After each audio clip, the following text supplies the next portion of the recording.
Hi friends, today I'm going to discuss about the World Bank Internship Program, and this is a program which essentially gives internship to people who have completed their bachelor's degree and now they are doing their master's or PhD degree.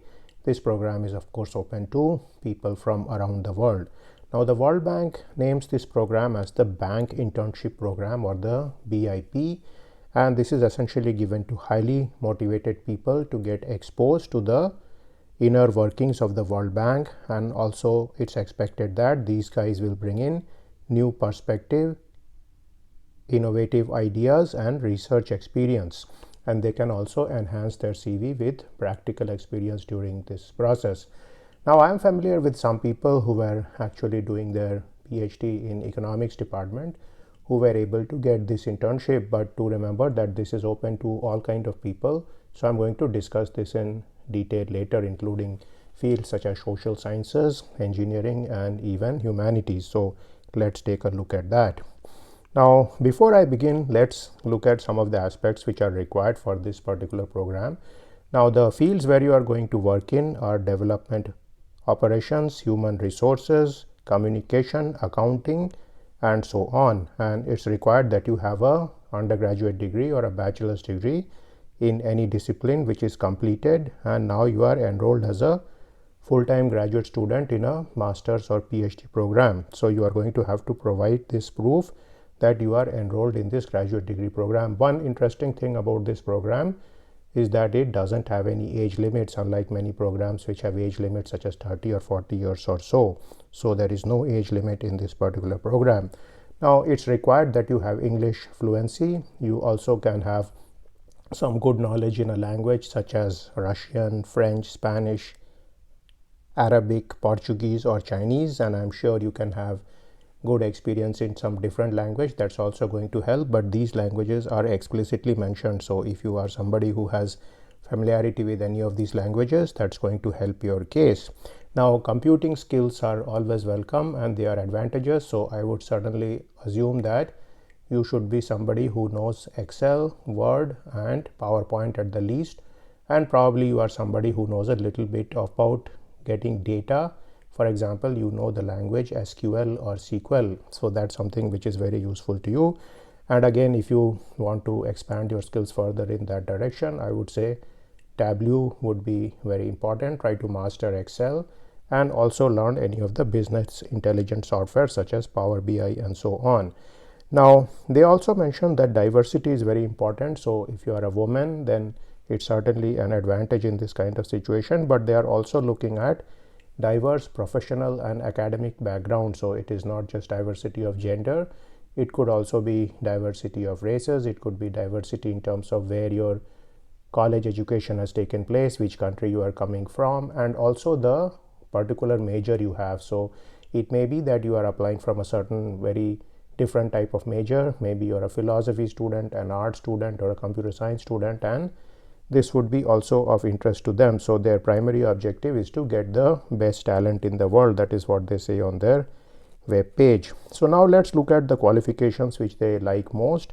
The qualifications are typically economics, finance, human development, and in human development they have outlined public health,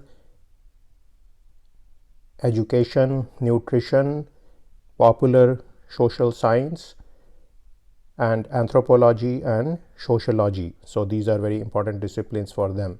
So again, population is something which is also important. Agriculture, environment, engineering, urban planning, natural resource management, private sector development and other related field. Also of interest are subjects such as accounting, communication, human resource management, information technology, treasury, competency and so on. Now they are going to pay you on an hourly basis, so this rate is going to be decided by the World Bank itself, and the hiring manager has the possibility of giving you an amount of $3,000 for moving from the city where you are in to the place where you're going to work and back to your hometown. So essentially most of these internships are going to be located in Washington DC, which is the capital of US, but they may also be located at some of the branches of the World Bank throughout the world.